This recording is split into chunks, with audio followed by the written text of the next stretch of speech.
Welcome to Bite-Sized Breakthroughs. I'm your host, Alex Askwell. Today we're diving deep into a fascinating paper titled Efficiently Scaling Transformer Inference. With us, we have Dr. Paige Turner, the lead researcher behind this work, and Professor Wed Spectrum, an expert in distributed computing and machine learning.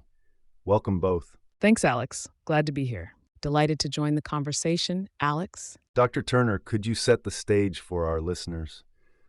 What prompted this research, and what were the key challenges you were trying to address? Certainly, Alex. Large transformer models have become incredibly powerful, achieving state-of-the-art results in natural language processing. But deploying these massive models for inference, the actual using of the model to generate text or answer questions, is surprisingly difficult. The problem boils down to efficiently handling the computational and memory demands. These models have hundreds of billions of parameters, and generative inference, unlike training, happens one token at a time. This serial dependency creates bottlenecks, especially when striving for low latency, say, for an interactive chatbot. So it's not just about making the model big, it's about making it usable in real time, correct? Exactly. Think of it this way, Alex. We can train a model on thousands of chips in parallel, but then we need to serve it, perhaps on just a few chips, and get a response back to the user quickly. That's where our work comes in, trying to find the optimal balance for partitioning these models to fit and run fast, and also finding ways to shrink the model's memory usage. The paper focuses on how to efficiently serve these behemoths on Google's TPU v4 infrastructure. Professor Spectrum, what is the broader historical context of this challenge? Well, Alex, the trend in NLP has been towards ever larger models, as Dr. Turner mentioned. The early breakthroughs with transformers led to models like GPT-3, Gopher, and Chinchilla, pushing the boundaries of what's possible in language generation. However, these models presented significant deployment challenges. Previous research explored model parallelism techniques, such as Megatron, GSPMD, and ALPA, to address these, largely focused on training. The research landscape also contains efforts around distillation and pruning to shrink the model size. What's innovative about Dr. Turner's work is the targeted focus on inference and the detailed analysis and optimizations tailored to the TPU architecture, specifically for generative tasks. Dr. Turner, what would you say are the key contributions of your paper? We believe there are a few core contributions. First, we developed an analytical model to help choose the best way to split up or partition the model across multiple TPU chips. This model is based on equations in the appendix that balance factors such as memory limitations, computational speed, and communication overhead between chips. It tells us, for a given model and application requirement, like latency, what is the best partitioning strategy. This is important because previous methods for partitioning can be difficult to understand. It is very difficult to pick the correct one, and they don't clearly show you trade-offs. So it gives you more of a sense of why you're making a particular choice. Precisely. Second, we combine this partitioning approach with low-level optimizations like the looped collective einsum technique. I'll get to that in a bit. These all push the boundaries on both the speed, latency, and efficiency, MFU, or model flops utilization, of inference. MFU, by the way, measures how effectively the hardware is being used, the percentage of theoretical maximum throughput that is being achieved. Third, we showed how to significantly increase the context length, the amount of text the model can remember, by using something called multi-query attention, coupled with a clever partitioning strategy. Finally, we explored different layouts for the feed-forward layer, including weight stationary and weight gathered approaches, dynamically switching between them based on the size of the input. Before we go further, can you define multi-query attention for our listeners? Absolutely. Standard multi-head attention involves calculating attention scores separately for multiple heads, which can be computationally expensive. Multi-query attention simplifies this by sharing the same key and value tensors across all the query heads. This reduces the memory footprint, particularly of the KV cache, the memory used to store past key and value tensors required for generation. However, this change removes a dimension that one would otherwise use for parallelization. Thus, you need to be smart about partitioning this new arrangement, which we will talk about later. Professor Spectrum, could you elaborate on the significance of these contributions in the broader context of large-scale model deployment? Dr. Turner's team addresses a critical bottleneck. The analytical model, for instance, provides a more principled and transparent way to approach partitioning, which is often treated as a black art. The focus on MFU is also crucial. It's not just about raw speed, but about maximizing the utilization of expensive hardware resources. This becomes increasingly important as models grow larger and deployment costs escalate. The work on multi-query attention and context length is also highly relevant. Many applications, such as document summarization and code generation, benefit significantly from longer context windows. Making that feasible is a major step forward. These findings really speak to how we will think about hardware design as well. Let's dive into the methodology, Dr. Turner. Can you describe the partitioning strategies you explored in detail? Certainly. We focused on the feed-forward and attention layers, as they are the most computationally intensive. For the feed-forward layer, we started with what's called 1D weight stationary. Here, each weight matrix is partitioned across the chips along either its input or output dimension. This means the weights stay still on the chips, while the activations are sent between the chips using all-gather and reduce-scatter operations to perform the matrix multiplications. However, communication cost remains constant regardless of the chip count, which can cause a bottleneck. And what's the alternative? What does 2D weight stationary mean? Next up is 2D weight stationary. Here, each weight matrix is partitioned along both its input and output dimensions. In the previous case, the memory need to load the weights and compute decreases linearly with the number of chips. This approach decreases by almost the square root of the number of chips. The trade-off is that the weight is not computed at once, and the computation must be split up over the number of chips that split the weight matrix. It requires more communication because we are chopping the data up in 2 dimensions, but because the weights are smaller, this enables significantly more scalability. One challenge is deciding how to divide up the dimensions into smaller pieces to be put on chips. It's an engineering challenge. That's right.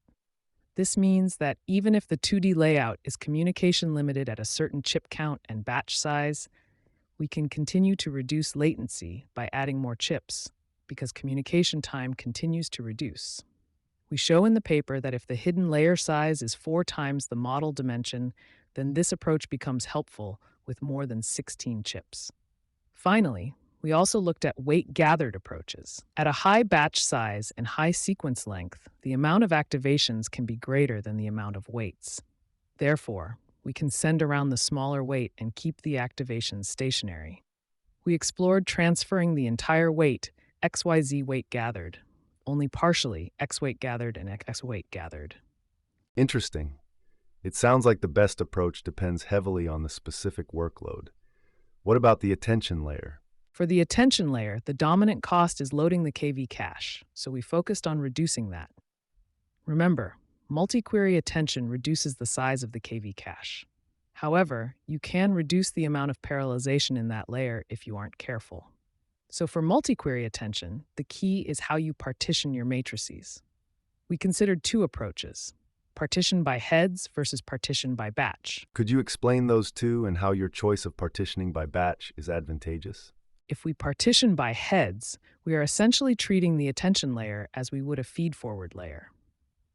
While this works in the multi-head attention case, the multi-query attention case loses the savings from having a smaller key and value cache. Therefore, we chose to partition by batch, in which the matrices are partitioned over the batch dimension. One problem with this is that we now need to shuffle data around in the chip to reorganize everything, using an all-to-all collective. However, this is a great trade because the queries, keys, and values tensors are small in comparison to the KV cache, especially during the generation phase. Since we are only generating 1 token at a time, we care more about the KV cache's size. In the prefill phase, though, we shard over heads because the memory load is less of a problem. Professor Spectrum, how does this partitioning strategy compare to existing methods? The dynamic switching between partitioning strategies based on workload characteristics, prefill versus decode, batch size, etc., is a key differentiator. Many existing methods use a fixed partitioning strategy. Also, the focus on minimizing the memory overhead of the KV cache, particularly through the optimized multi-query attention partitioning, is a novel contribution. Existing work often treats attention as just another layer to be parallelized, without fully exploiting the specific properties of multi-query attention, particularly in memory-constrained scenarios. It makes a huge difference. Table 1 shows that optimized multi-query enables up to 32x larger context lengths compared to multi-head attention or baseline multi-query. Dr. Turner, you mentioned looped collective einsum. What is that, and how does it contribute to efficiency? Looped collective einsum is a technique that overlaps communication with computation. Remember those reduce scatter and all gather operations we talked about? Well, those involve transferring data between chips. Ideally, we'd like to do that in the background, while the chips are busy performing matrix multiplications. Looped collective einsum allows us to do just that, by breaking down the communication into smaller chunks and interleaving it with the computation. This significantly reduces the overall inference time. The paper by Wang et al. 2023 details the core idea. And what were the actual hardware and software components you used for the experiments? Our experiments ran on up to 256 TPU v4 chips. Each chip has 32 gigabytes of high bandwidth memory, HBM, and a peak compute capacity of 275 teraflops. The chips are connected in a 3D torus topology, which influences our partitioning strategies. We use JAX and XLA as our software framework. For quantization, we use the AQT library, which reduces the memory cost of 16-bit weights by converting them to int8 without significant quality loss. So, what were some of the headline results? What kind of speed-ups or efficiency gains did you achieve? On the Palm 540B model, we achieved a low batch size latency of 29 milliseconds per token during generation using int8 weight quantization. That's pretty fast for such a large model. We also achieved a model flops utilization, MFU, of 76% during large batch size processing. This means we were using 76% of the hardware's theoretical peak performance.